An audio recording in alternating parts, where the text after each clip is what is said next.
Toda.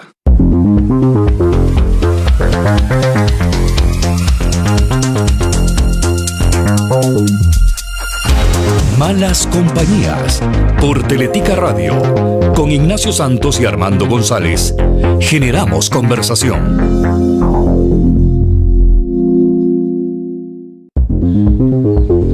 Muy buenos días, gracias por estar con nosotros en Malas Compañías. Ignacio, como les he venido diciendo, no nos acompaña esta semana.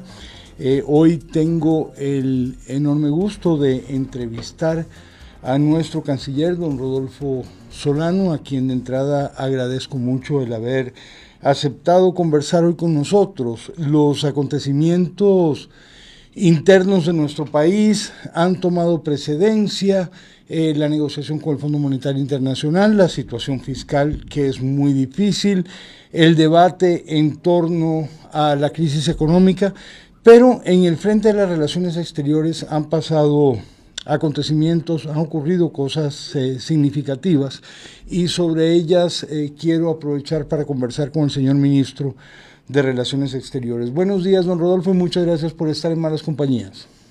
Gracias, don Armando. Muy buenos días para usted y para su estimable audiencia, aquí a las órdenes de ustedes. Conversamos en un día histórico. Dentro de muy poco tiempo, el presidente electo Joe Biden de los Estados Unidos dejará de ser presidente electo y tomará las riendas del Poder Ejecutivo.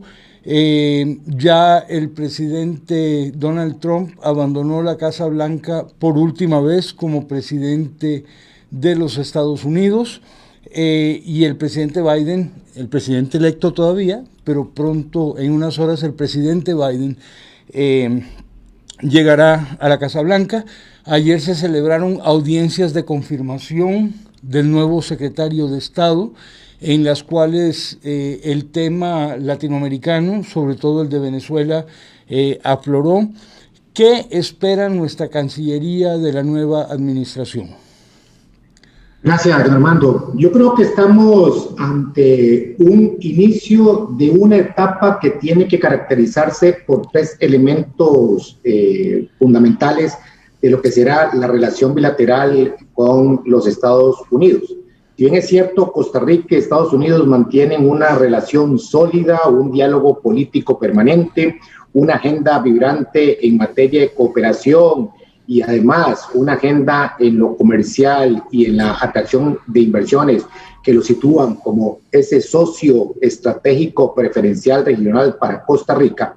Lo cierto del caso es que hay circunstancias mundiales, regionales y domésticas en los Estados Unidos que requieren el análisis para hacer la prospección adecuada que puedan beneficiar esa relación bilateral y claro está, impacte también en beneficio nuestro. No cabe duda que ahorita hay una agenda doméstica importante en los Estados Unidos. El tema de atender la pandemia es fundamental. La recuperación de la economía de los Estados Unidos también impacta directamente en nuestra economía.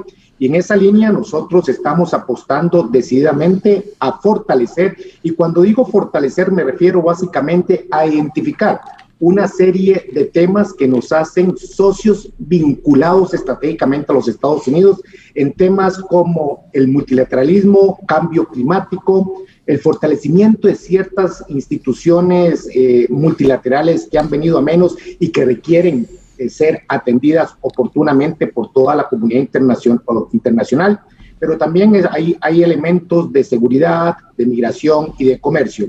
En esa línea fue que el presidente Alvarado conversó el 30 de noviembre anterior con el presidente Biden, y yo quisiera señalar esto como un hecho a destacar. El presidente Biden ha conversado con 3 presidentes latinoamericanos en el orden cronológico: el presidente Piñera de Chile, el presidente Alvarado de Costa Rica y el presidente Fernández de Argentina. Y yo creo que en ese simple acto de una llamada telefónica, de poder conversar, de poder ser amplios en algunos temas de interés, posicionan a Costa Rica como un socio, como un interlocutor válido para abordar estos temas. Repito, bilaterales, regionales y subregionales, porque también nosotros tenemos una realidad en Centroamérica que tenemos que atender a la brevedad posible con la administración Biden. También en materia, mencionó usted el tema del cambio climático. En ese tema nuestro pequeño país tiene una voz muy sonora en la comunidad internacional por nuestras políticas y también por la destacada participación de costarricenses en hacer realidad los convenios de París, los acuerdos de París. En pocas horas también, después de ser inaugurado, el presidente Biden firmará el reingreso de los Estados Unidos al Convenio de París, que como todos sabemos, en él desempeñó un papel central doña Karen Figueres, Karen Cristiana Figueres.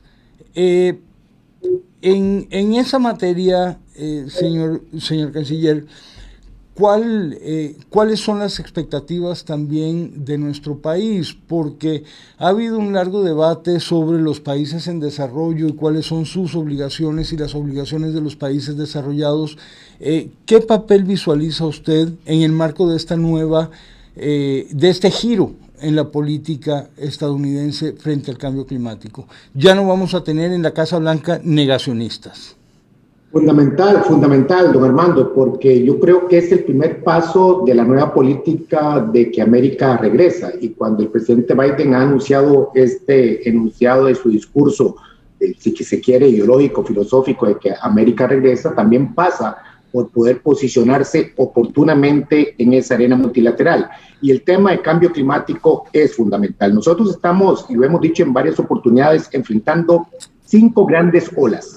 Todas están concatenadas y están unidas. La primera de ellas, la pandemia. De esa ola tenemos que lograr sortearla a la brevedad posible a través de los procesos de vacunación, a través de los procesos de políticas sanitarias que se están aplicando en Costa Rica, en Estados Unidos y en el mundo, para tratar de llegar a esa nueva normalidad que todos estamos aspirando en el menor tiempo posible.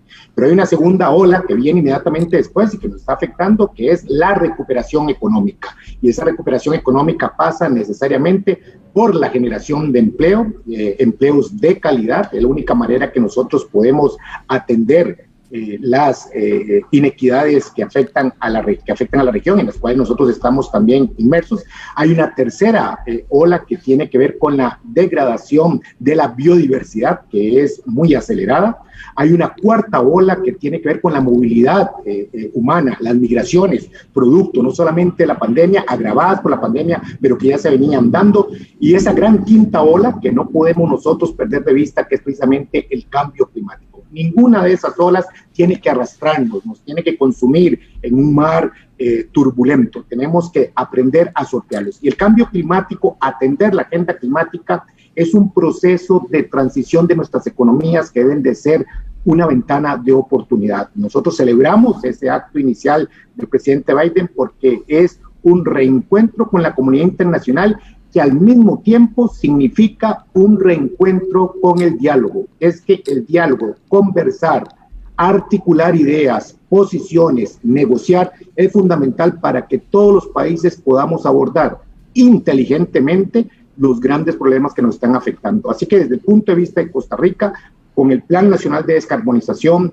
con los compromisos que nosotros hemos asumido recientemente, vemos en esta posición de los Estados Unidos un socio estratégico sobre el cual nosotros tenemos que seguir trabajando para ser referente no solamente en la región, sino mundialmente hablando.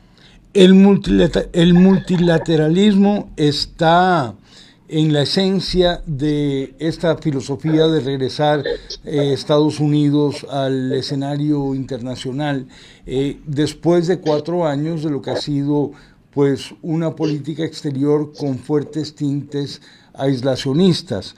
¿Qué oportunidades hay para Costa Rica en esa materia?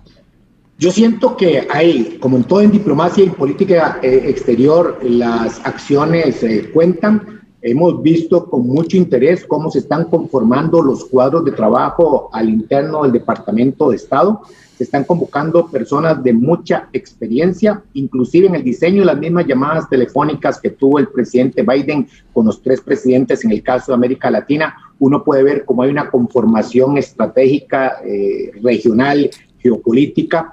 Nos parece a nosotros que hay un espacio para volverse a sentar y poder ser propositivos. Y en ese sentido, vemos que está llamando a una experimentada ex embajadora a ocupar la posición en Naciones Unidas, que me parece que es un espacio natural para poder nosotros enfrentar muchos de los retos. Cuando hablamos de multilateralismo, tenemos que entender que para un país como Costa Rica, un país sin ejército, un país pequeño, pero que tiene un posicionamiento y que ha tenido que desarrollar inteligentemente su capacidad de convocatoria, es el espacio natural para poder posicionar nuestras propuestas, nuestros pilares fundamentales de política exterior. Nunca vamos a nosotros a renunciar al multilateralismo, todo lo contrario, tenemos que trabajar intensamente, y después de una época de vacas flacas en la capacidad de respuesta del multilateralismo, no solamente por los problemas geopolíticos de las grandes potencias que todos hemos podido vivir en los últimos años, también hay un grupo de países que tenemos que ser mucho más proactivos y posicionar temas que generen calidad de vida a nuestros ciudadanos, y que los ciudadanos no sientan a las Naciones Unidas o a sus agencias como algo sumamente alejado, como algo que no responde a sus necesidades, pero que realmente es un mecanismo y es una autopista que nos puede generar las condiciones de paz, de seguridad, para atender las agendas, sobre todo en países vulnerables, con poblaciones vulnerables, como es el caso de Costa Rica y de la región centroamericana y el Caribe. Uno de los organismos necesitados de urgente atención por parte de Estados Unidos y por parte de países que tienen tanto invertido en la apertura económica como el nuestro, es la Organización Mundial del Comercio, cuya efectividad, cuya eficacia se ha visto seriamente limitada durante los últimos años.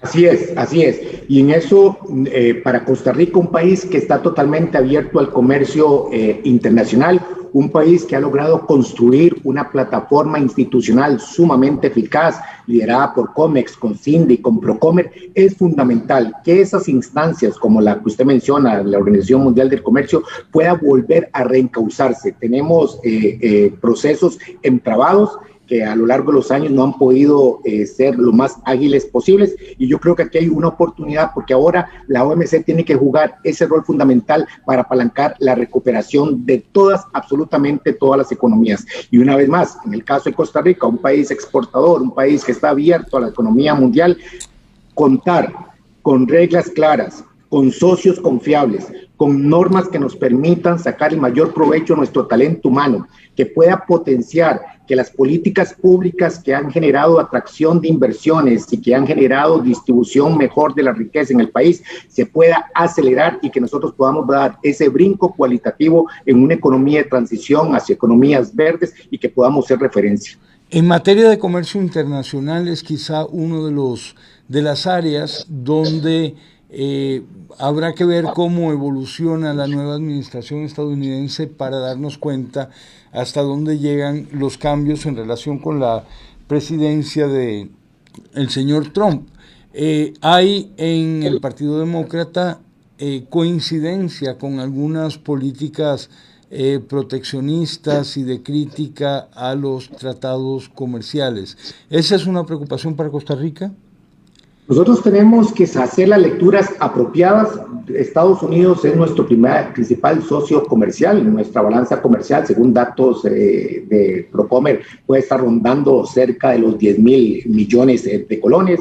Es nuestro principal socio para la atracción de inversiones. Es decir, hay condiciones que el país ha logrado construir y hay condiciones que el país puede promocionar para continuar en esa ruta de vinculación comercial. También hay una política del nearshoring, que es cómo podemos atraer empresas norteamericanas que estaban ubicadas en otras latitudes para que estén más cerca de los Estados Unidos. Pero a mí me parece que en la agenda doméstica propiamente norteamericana, cuando se habla de que América regresa, esa América regresa también por identificar cuáles son esos socios legítimos, y quiero hacer hincapié en esta palabra, socios legítimos, que a lo largo de la historia han tenido con los Estados Unidos una coincidencia en valores universales como la democracia, el respeto a los derechos humanos, la promoción efectiva de la libertad de expresión, de tal suerte que el apalancamiento, el acompañamiento a ese compartir de valores universales también tiene que tener, por así decirlo, una implicación en las agendas comerciales, porque al final del día es a través del comercio, la inversión, el desarrollo económico como un todo, que vamos a generar mejores condiciones de vida para todos los ciudadanos en ambos países, en Costa Rica y en Estados Unidos. Así que yo más bien veo como una gran oportunidad.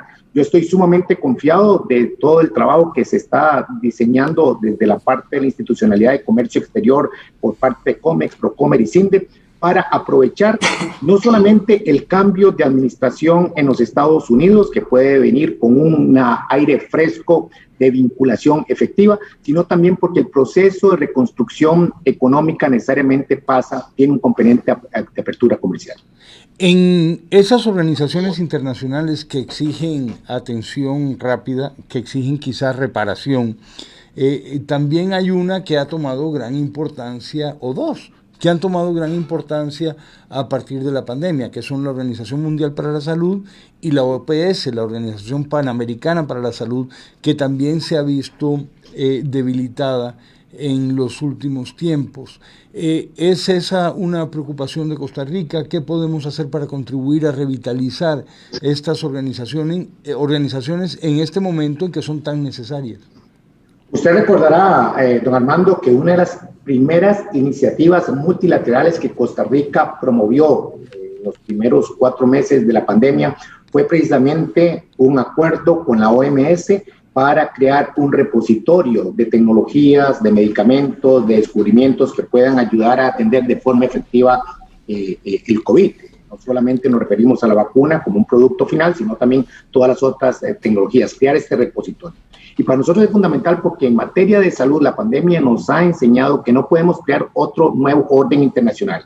Aquellos países que tienen las capacidades para acceder oportunamente a medicamentos, a insumos, y otros países que por sus condiciones quedan totalmente rezagados. Eso es moralmente, éticamente inaceptable. Por eso fue que Costa Rica propuso esta iniciativa conocida como CETAP, que al día de hoy hay más de 42 países que ya se han adherido a esta propuesta, y eso fue una manera muy concreta de apoyo a la Organización Mundial de la Salud, a la Organización Panamericana de la Salud.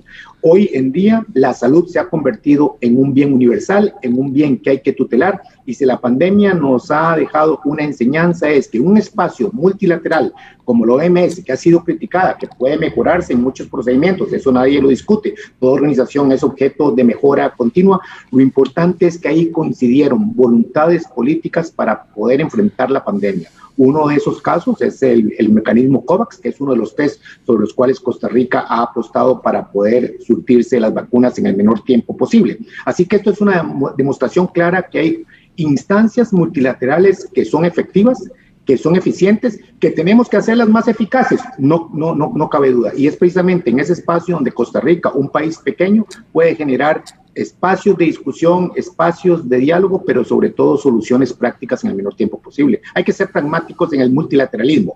A veces el multilateralismo se ha caracterizado porque se habla mucho y se recibe poco. Pero ahora con la virtualidad hemos demostrado que si algo ha impactado al sistema multilateral es la cuarta revolución industrial, y cuando digo esto es que el tener multilateralismo virtual ha permitido ser mucho más efectivo en las discusiones y obtener productos más concretos en el menor tiempo posible. En pocas horas Estados Unidos también volverá a ingresar a la Organización Mundial para la Salud. Así que ese es otro acontecimiento histórico que ocurrirá hoy luego de la juramentación del presidente Biden. Así es, y también es es el principal aportador de fondos económicos para la salud, que es un bien público, así que es algo para celebrar. Yo creo que aquí nos estamos reencontrando con principios que a lo largo de los últimos 40 años los vimos como muy naturales, y cuando ve uno procesos naturales a veces le pierde de vista la importancia que eso significa. Así que estas dos acciones que hoy precisamente la nueva administración de los Estados Unidos, una potencia, un país importante, un país que tira una línea de influencia importante en la comunidad internacional, el regreso al Acuerdo de París y el regreso a la Organización Mundial de la Salud nos dan pistas de optimismo para poder desarrollar otros espacios en las arenas multilaterales que tienen que ver también con la seguridad, con la migración, con el comercio, como usted lo mencionaba, pero también tenemos otros espacios como es la FAO, como es la UNESCO, que son importantes, a pesar de que Estados Unidos también tiene que replantearse su participación en ese espacio que para nosotros es fundamental y queremos promoverlo. Mencionó usted al inicio que tenemos una importante agenda en Centroamérica compartida con los Estados Unidos, si no le entendí mal. Sí, así es. Nosotros tenemos que entender, y se lo decía al principio, don Armando, que hay una agenda obviamente nacional en Estados Unidos que va a acaparar la atención de las autoridades, la atención de la pandemia, la recuperación económica. Si bien es cierto, los Estados Unidos han venido mostrando algunos signos de recuperación. Lo cierto del caso es que es una economía que, según las proyecciones, crecerá entre un 3 y un 3.5% el próximo año, que tiene cerca del 15% de desempleo. Hay temas que nosotros quisiéramos poder atender en el menor tiempo posible con los Estados Unidos en el marco regional y subregional. El primero de ellos es el caso de Venezuela.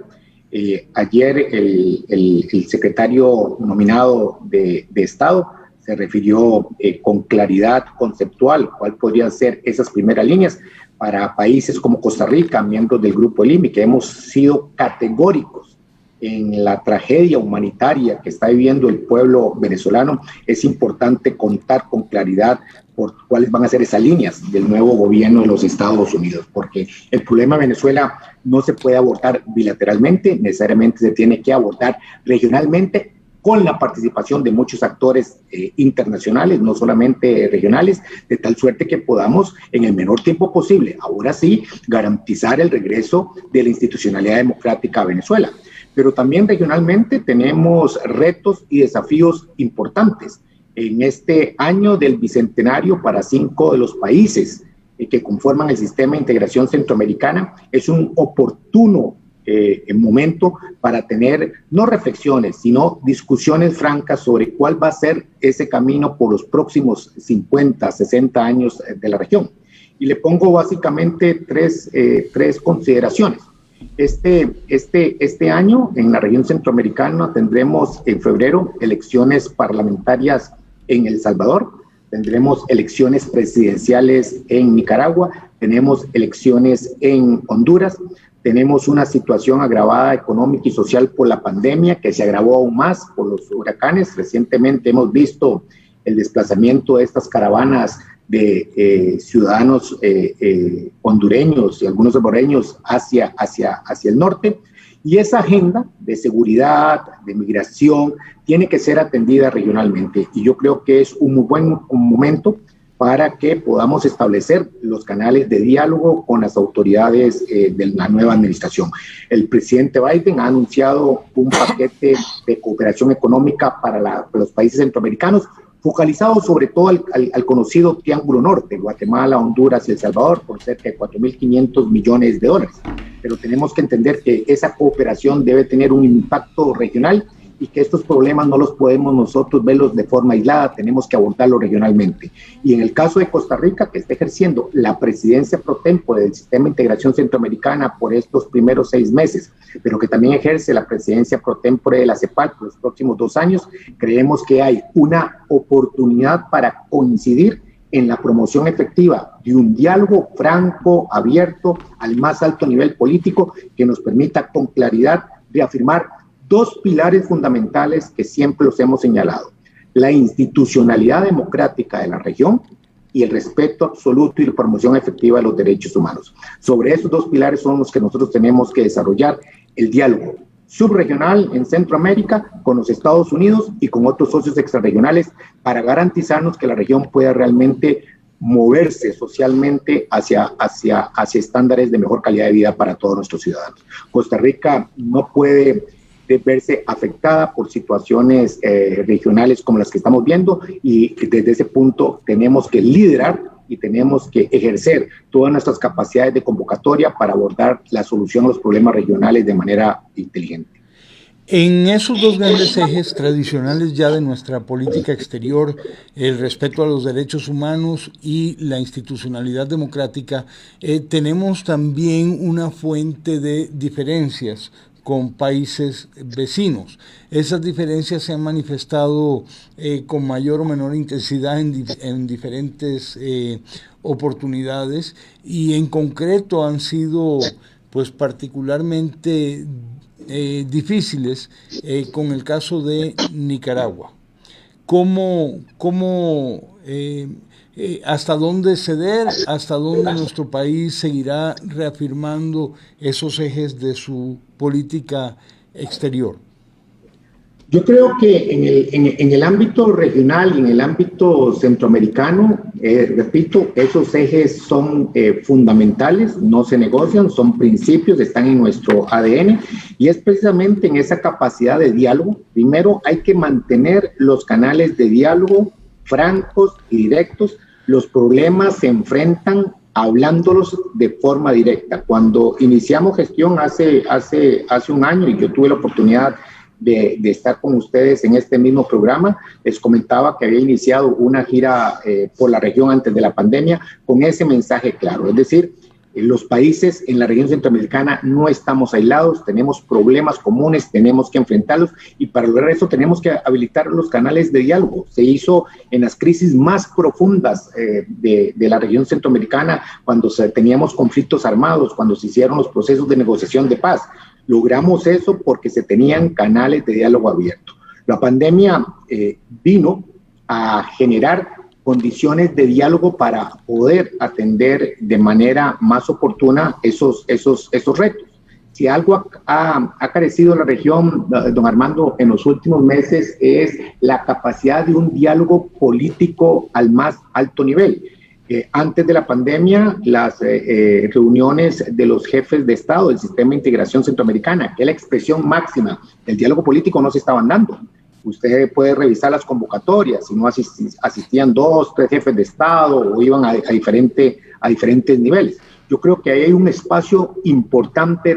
No tiene nada de malo que 8 presidentes de 8 jefes de Estado de una región como es el Sistema de Integración Centroamericana se reúnan a dialogar al más alto nivel político para que podamos identificar cuáles son nuestras coincidencias, cuáles son nuestras diferencias, y empecemos a trabajar en esas coincidencias, porque en la medida que podamos trabajar en esas coincidencias, vamos a llenar el camino para soluciones pragmáticas a los otros problemas. Así que podemos tener diferencias, vamos a señalar esas diferencias, vamos a decir que la región como un todo, si quiere mandar un mensaje claro, diáfano a la comunidad internacional, es precisamente potenciando esos dos pilares. La carta de presentación de la región centroamericana, de todos los países miembros del Sistema de Integración Centroamericana, tienen que ser, sí o sí, la institucionalidad democrática y el respeto absoluto a los derechos humanos. ¿Cómo alcanzar eso? ¿Cómo lograr eso? Requiere acompañamiento internacional, requiere posiciones claras, pero también pasa por un diálogo permanente. Nada hacemos tomando la pelota en el campo de fútbol, llevármela afuera para que nadie juegue. Más bien tenemos que generar esos espacios, y Costa Rica tiene la autoridad moral construida históricamente para generar esos espacios. La disposición a la cooperación internacional por parte de la nueva administración estadounidense es también un cambio notable en relación con Centroamérica, porque la administración saliente más bien tomó la vía del castigo económico para presionar por el problema de la migración, con lo cual más bien ese problema se agrava. Así que ahí hay también un cambio significativo de los Estados Unidos hacia nuestra región. Efectivamente, tiene que ver el componente de cooperación en seguridad y migración, tiene que pasar precisamente no solamente por el tema migratorio, el tema de narcotráfico, el tema de crimen organizado. Todo eso está concatenado, pero nosotros vemos también con buena ilusión este cambio. Veamos, por ejemplo, como le decía, los detalles. El presidente Biden recién designó a una experimentada diplomática como encargada de la Agencia de Cooperación de los Estados Unidos, la asistencia para el desarrollo, la anterior embajadora Power, que obviamente la cooperación es un instrumento de política exterior y se tendrá que negociar cuáles son esos alcances de la cooperación para que tengan impacto, no solamente en temas de seguridad, no solamente en temas de migratorio, pero también en la institucionalidad, en la gobernanza, que los ciudadanos puedan volver a creer realmente en las instituciones que están para servirles y poder también eliminar la sombra de las acciones de corrupción que muchas veces son señaladas por entes de control externo regional. Pero también pasa por un nombramiento que es la ex embajadora de los Estados Unidos en México, la señora Roberta Jacobson, como tipo zar, por así decirlo, o encargada de todo lo que será la política migratoria en la frontera entre México y los Estados Unidos.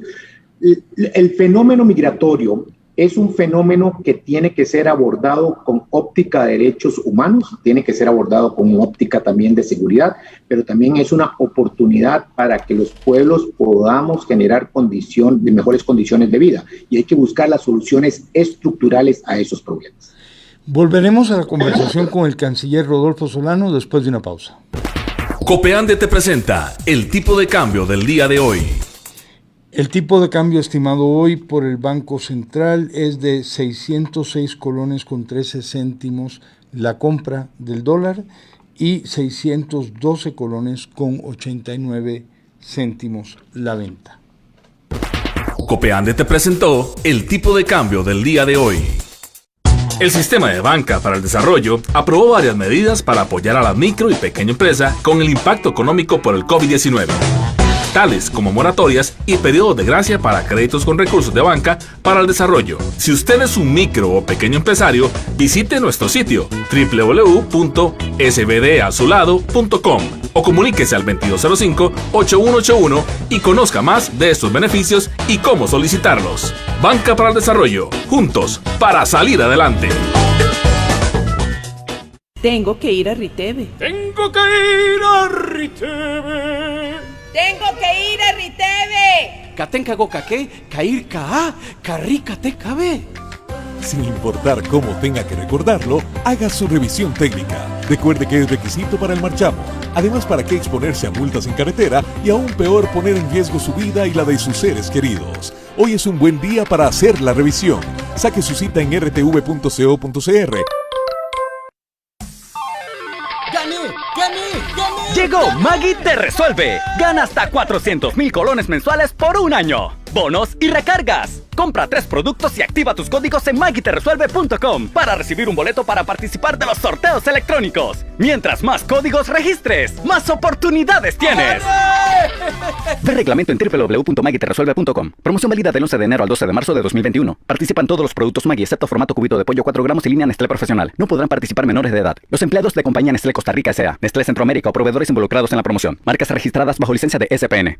En Cabletica sabemos lo que su empresa significa. Por eso le ofrecemos Cabletica Negocios, soluciones diseñadas para su compañía. Descubra nuestros servicios para pequeñas, medianas y grandes empresas. Con más de 20 años de experiencia en entretenimiento, internet, fibra óptica, datos y telefonía. Todos nuestros paquetes están diseñados para cada una de sus necesidades. Contáctenos al 47000707. Cabletica Negocios. Si tiene dudas sobre alguna información sobre el COVID-19, tome en cuenta que las únicas fuentes oficiales y legítimas sobre el tema son las autoridades de salud. Por eso, no debemos creer en todo lo que recibimos por WhatsApp o vemos en redes sociales. Mi responsabilidad y su responsabilidad es prevenir y mantener la calma. Un mensaje de Teletica Radio. Está usted en sintonía de Malas Compañías por Teletica Radio 91.5 FM. Continuamos. Volvemos a la conversación con el canciller Rodolfo Solano. Don Rodolfo, mencionó usted el Grupo de Lima, nuestra pertenencia al Grupo de Lima, y también hizo mención a la comparecencia de confirmación ayer del secretario de Estado designado de los Estados Unidos, quien, cuando se le interrogó sobre las intenciones en relación con Venezuela. El interrogatorio lo hizo el senador Marco Rubio. Dijo que, bueno, que no se habían producido resultados, que Venezuela requería atención, pero que requería atención por parte del concierto de naciones, sobre todo de naciones vecinas. El Grupo de Lima es precisamente un foro que conjuga a la perfección con esas intenciones del nuevo secretario de Estado estadounidense. ¿Cuál es nuestra participación en el Grupo de Lima? ¿Cuán vigorosa es? ¿Hubo en algún momento alguna diferencia interna en el Grupo de Lima? Antes de que usted fuera canciller, ¿se han solucionado esas diferencias? ¿Cuál es la situación actual? Cuando nosotros asumimos la responsabilidad, don Armando, participamos por primera vez en la reunión de canciller, en la reunión del Grupo de Lima en febrero del año anterior en Ottawa, en Canadá. Y ahí mandamos un mensaje muy claro. Ese mensaje era que el tiempo se acababa, porque venían las elecciones hemos denunciado como fraudulentas de diciembre pasado, y que si seguíamos aplicando la misma receta, íbamos a generar los mismos resultados. Y los mismos resultados que estábamos viendo era un régimen fraudulento de Nicolás Maduro, acrecentado por las constantes violaciones a los derechos humanos, una crisis humanitaria que a veces, como lo presentamos en números, tal vez no le tenemos la percepción del drama humano de más de 10 millones de venezolanos, una gran cantidad en Colombia, Brasil, Perú. Nosotros hemos recibido también un grupo importante que se vino acrecentando con la pandemia. A partir de ahora, nosotros lo que hicimos en el Grupo de Lima a lo largo del último año es busquemos nuevas fórmulas innovadoras que generen las condiciones para que alcancemos el objetivo común. ¿Cuál es el objetivo común?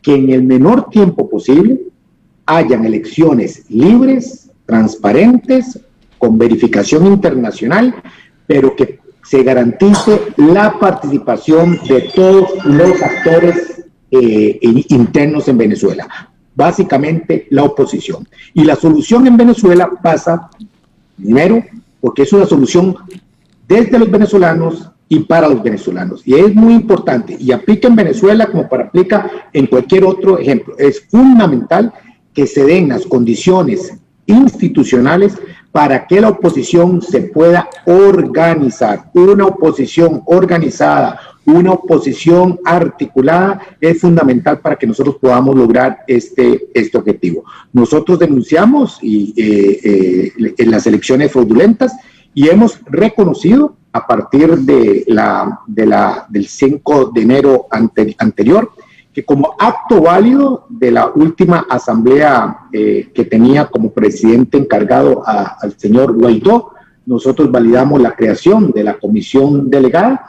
Y era también importante que en el mismo Grupo de Lima, y ahí Costa Rica ha ejercido una posición de liderazgo, no se generaran condiciones que pudieran fragmentar los objetivos de ese grupo, porque si había alguna fragmentación, aquí el único beneficiado sería el régimen de Nicolás Maduro. Y nosotros, desde la trinchera del Grupo de Lima, como del Grupo Internacional de Contacto, tenemos que seguir un día sí y el otro también, convocando a la comunidad internacional para que podamos apoyar decididamente a los grupos de oposición, a los actores internos, para que puedan en el menor tiempo posible lograr regresar a la democracia. Ese ha sido un proceso que no ha sido sencillo, empezando porque el coordinador es Perú, y Perú tiene también una situación interna conocida por todos nosotros. Así que un grupo de países tuvimos que tomar el liderazgo para garantizar que el Grupo de Lima saliera unificado con una posición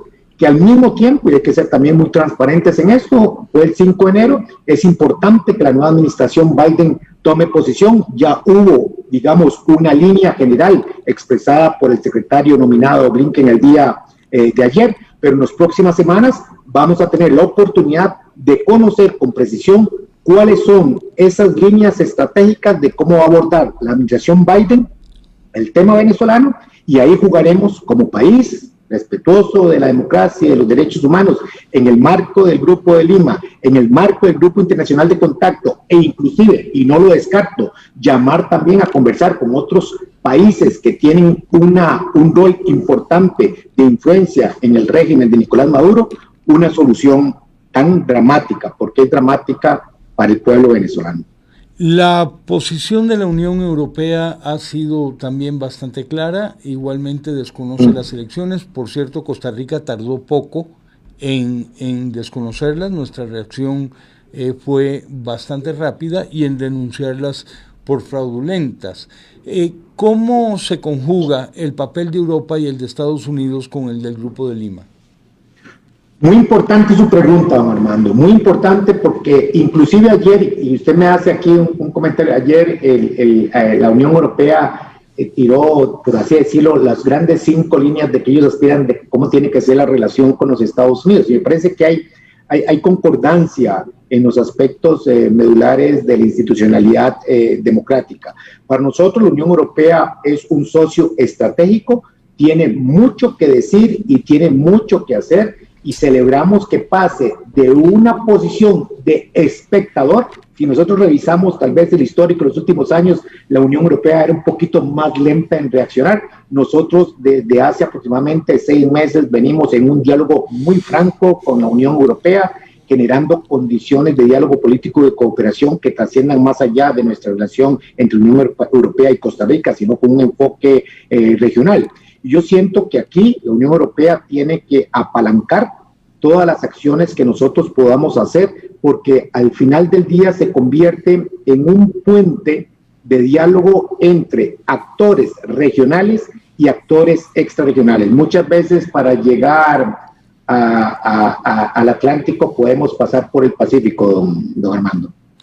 Efectivamente. Ahora, la Unión Europea, a consecuencia de las dificultades en las relaciones con los Estados Unidos en los últimos 4 años, ha decidido afirmar su autonomía y ha tomado cierta distancia de los Estados Unidos. Incluso se está hablando de mayor inversión en defensa por parte de la Unión Europea.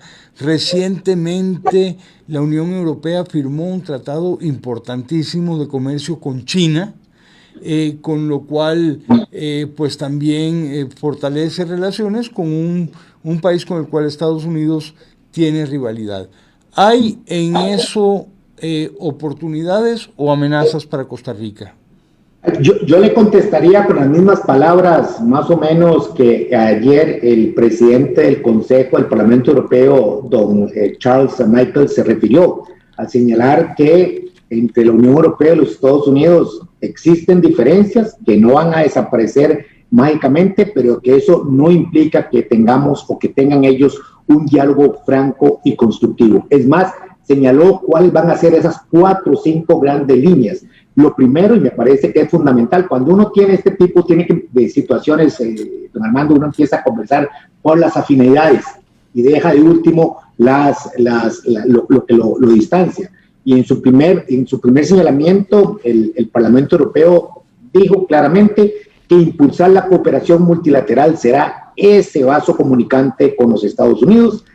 Además, como un segundo elemento, habló de combatir el COVID-19, un tercer aspecto fundamental, el cambio climático, y un cuarto elemento es reconstruir nuestras economías. Como usted puede ver, si la Unión Europea y los Estados Unidos inician esa nueva etapa de diálogo sobre estos 4 pilares, son socios estratégicos fundamentales para nosotros. Y a mí me parece que eso es una manera muy inteligente, muy pragmática, que es la misma fórmula que nosotros estamos aplicando. Vamos a desarrollar agendas temáticas iniciando sobre los temas que nos unen para promover el diálogo, para generar confianza, pero al mismo tiempo para que nos genere la autoridad moral necesaria para señalar las diferencias que pueden estarse presentando.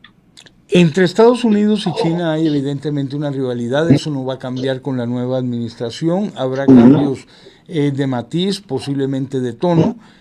pero la rivalidad está presente y otros países se ven obligados a navegarla. Incluso en Costa Rica no hace mucho tiempo tuvo una visita en que pues se le insistió sobre el desarrollo de vínculos con China y su conveniencia. ¿Cómo va nuestro país a navegar esa rivalidad entre las dos grandes potencias económicas? Costa Rica tiene relaciones diplomáticas con China desde hace 13 años que se tomó esa decisión. En aquel momento fuimos el primer país de la región centroamericana en establecer relaciones diplomáticas. Durante 10 años tuvimos, digamos, si se me lo permite, para efectos de entendernos, una exclusividad regional que posteriormente se vino a acompañar con otros países de la región que establecieron relaciones diplomáticas, como fue el caso de Panamá, El Salvador y República Dominicana. Ahorita hay 4 países de la región que tenemos relaciones diplomáticas con China. Pero en el caso particular de Costa Rica, nosotros tenemos relaciones diplomáticas, repito, tenemos una alianza estratégica de cooperación con ellos, tenemos un tratado de libre comercio, tenemos que sacarle mucho más provecho a las relaciones comerciales y de atracción de inversión de interés para el país. Pero cuando tenemos una discusión mundial sobre esa hegemonía entre dos grandes potencias, como es la China y como es la de los Estados Unidos, la política exterior de Costa Rica tiene que ser asumida con lo que nosotros denominamos una política exterior de complementariedad. Esto significa que son agendas diferentes, que hay socios estratégicos, que tiene que ser una agenda sobre conceptos de interés bilateral en áreas específicas, y básicamente no podemos nosotros negarlo. Los Estados Unidos es el socio regional más importante de Costa Rica. Con ellos tenemos nosotros más de 170 años de vínculos efectivos, compartimos valores universales, pero al mismo tiempo eso no implica que podamos nosotros desarrollar una estrategia transpacífica que no solamente pasa por China, sino pasa por vincularnos más efectivamente con Japón, con Corea, con el sudeste asiático, y que con China perfectamente podemos nosotros replantear cuáles son esas fortalezas en nuestra relación bilateral, promoviendo básicamente los espacios económicos, los espacios comerciales y los espacios de cooperación bilateral. Con los Estados Unidos no cabe duda de que compartimos valores muy importantes, comenzando por esos dos ejes de nuestra política exterior, derechos humanos e institucionalidad democrática. Con China no.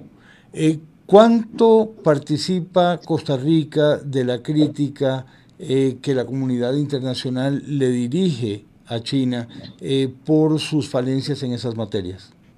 Nosotros mantenemos un diálogo franco con nuestros socios, entre ellos China, y hay un estudio muy interesante de cómo se realizan algunas votaciones en las arenas multilaterales, y Costa Rica en eso ha sido sumamente coherente cuando hemos tenido que señalar, cuando hemos tenido que promover, cuando hemos tenido que apoyar resoluciones, y básicamente nuestros pilares de la política exterior nunca van a ceder ante esas circunstancias. Lo cierto del caso es que es un país con el que tenemos relaciones diplomáticas, es un país amigo, es un país socio, es un país que nos ha apoyado en situaciones difíciles, para muestra la pandemia. Estados Unidos nos ha apoyado Emiratos Árabes Unidos. Como le digo, la política exterior de Costa Rica, si bien es cierto, ha construido a lo largo de muchas décadas, desde que establecimos nuestra educación obligatoria y gratuita, desde que abolimos la pena de muerte, desde que abolimos el ejército, desde que la mujer también tiene derecho al sufragio, desde que construimos nuestras garantías sociales, hemos construido esos pilares de nuestra política exterior. Lo cierto del caso es que en pleno siglo XXI tenemos que navegar inteligentemente con políticas de complementariedad, teniendo como norte que toda acción que el Estado costarricense realice en arena internacional tiene que tener un rédito de beneficio para el ciudadano costarricense. Y en ese sentido, como a los amigos uno les dice a veces, no me gusta esto, me gusta esto, así lo hacemos nosotros también con nuestros socios internacionales. Recientemente, canciller, ocurrió una situación que le generó críticas a la Cancillería. Usted la aclaró en su oportunidad, pero creo que es importante volvernos a referir a ella, que fue una felicitación que la Cancillería le giró a Cuba a raíz de una efemérides cubana. Eso parece haber sido una situación de descoordinación, un traspié, y quería preguntarle qué ocurrió. Así es, y con mucho gusto. Nosotros tenemos un procedimiento acá en Cancillería para felicitar básicamente en las efemérides más importantes a los países con los que tenemos relaciones diplomáticas. Costa Rica tiene relaciones diplomáticas plenas con más de 160 países, de los cuales muchos tienen embajadas residentes acá en Costa Rica y nosotros tenemos también embajadas en sus diferentes capitales. Usualmente saludamos, felicitamos en lo que llamamos el Día Nacional, el Día de la Independencia y también el establecimiento de relaciones diplomáticas. El caso que estamos hablando es el caso de Cuba. Nosotros restablecimos relaciones diplomáticas con Cuba en el año 2009. Tenemos embajada en La Habana, ellos tienen embajada acá, es decir, es un país con el que tenemos relaciones diplomáticas plenas, al igual que con nosotros 159 países que le hacía mención. 2 departamentos técnicos acá en Cancillería preparan una lista de esas fechas, preparan los textos.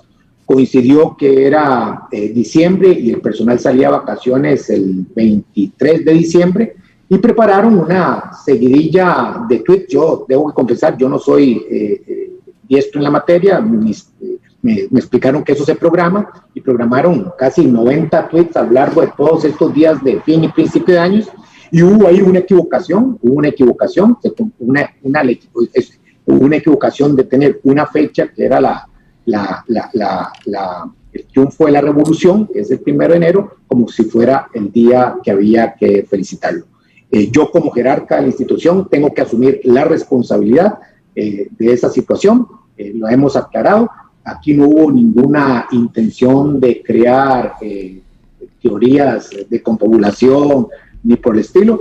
Nosotros también hemos sido muy claros con el gobierno cubano cuando hemos tenido que señalar algunas de nuestras preocupaciones. Lo hemos hecho recientemente en Naciones Unidas, lo hemos hecho también en OEA, así que la coherencia se mantiene, es totalmente transparente y esto fue, digamos, una equivocación que si fue a nivel de comunicación institucional, al final del día yo como jerarca soy el responsable y asumo la responsabilidad de esa equivocación. Ministro, en varias oportunidades a lo largo de nuestra conversación ha hecho usted referencia a la institucionalidad que nuestro país creó para promover su comercio exterior y la inversión extranjera. Ha mencionado usted a Sindeprocomer y el Ministerio de Comercio Exterior. Ha habido debate sobre cuál es el papel del Ministerio de Relaciones Exteriores en esta materia y cómo se establece la coordinación. ¿Podría usted describirnos cómo se resuelve ese debate desde la óptica de la Cancillería? Nosotros tenemos que entender que el país tomó una decisión que yo creo que ha tomado decisiones inteligentes. Una de ellas fue la división de funciones para generar especialización.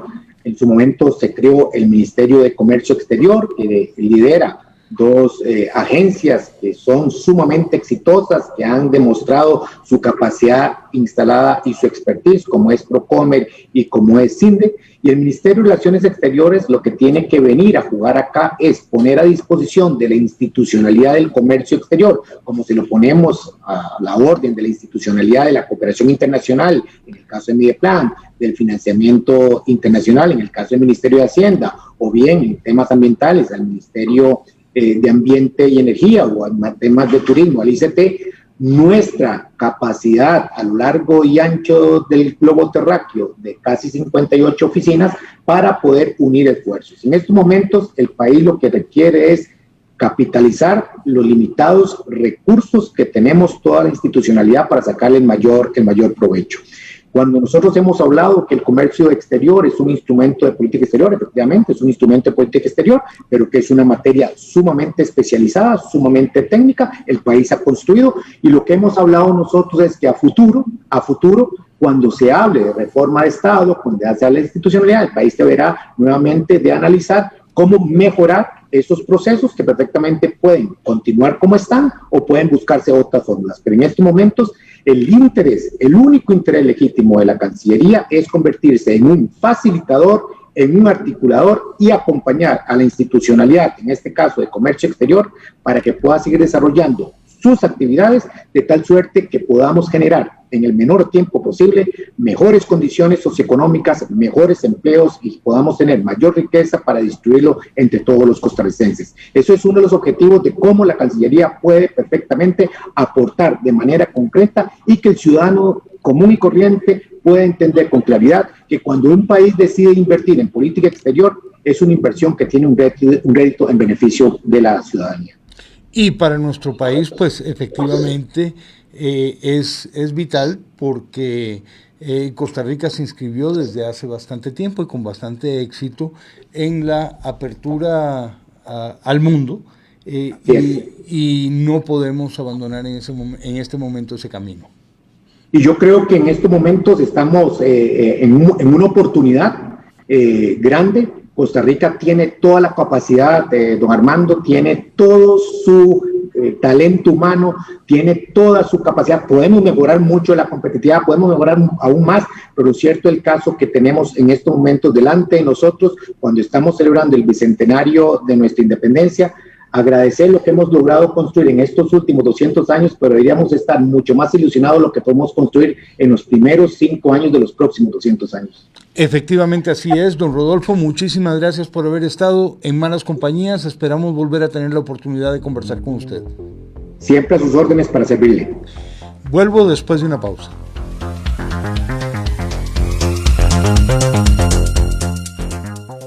Somos azúcar crudo, Sucra. ¿Sabes de dónde venimos? Venimos de todos los propósitos de Año Nuevo. Venimos de los paseos de vacaciones y las sonrisas con amigos. Venimos de las sorpresas de un 14 de febrero. Venimos de 25 cantones, de 11 ingenios alrededor de todo el país y de 20 años siendo parte de las mesas costarricenses. Por eso, después de un año tan difícil te decimos, seguí apoyando los productos nacionales. Sucra. Venimos de raíces ticas. GBM y Lenovo le ofrecen las mejores soluciones en tecnología para su empresa. Los servidores, computadoras y accesorios de la marca Lenovo, junto a los servicios de tecnología de GBM, son el mejor complemento para su negocio. GBM y Lenovo, la mejor solución para cada reto tecnológico de su compañía. Llámenos al 2284-3999, extensión 3840, o visite www.gbm.net.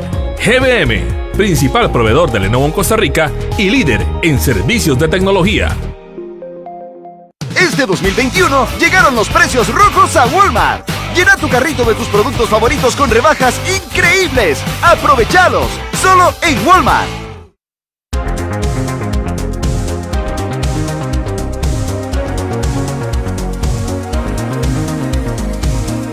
Está usted en sintonía de Malas Compañías por Teletica Radio 915 FM. Continuamos. BAC Credomatic presenta la frase del día. La frase es del expresidente estadounidense Jimmy Carter, pero perfectamente pudo haber sido pronunciada por un canciller costarricense. Los derechos humanos son el alma de nuestra política exterior porque los derechos humanos son el alma de nuestro sentido de la nacionalidad. BAC Credomatic presentó la frase del día.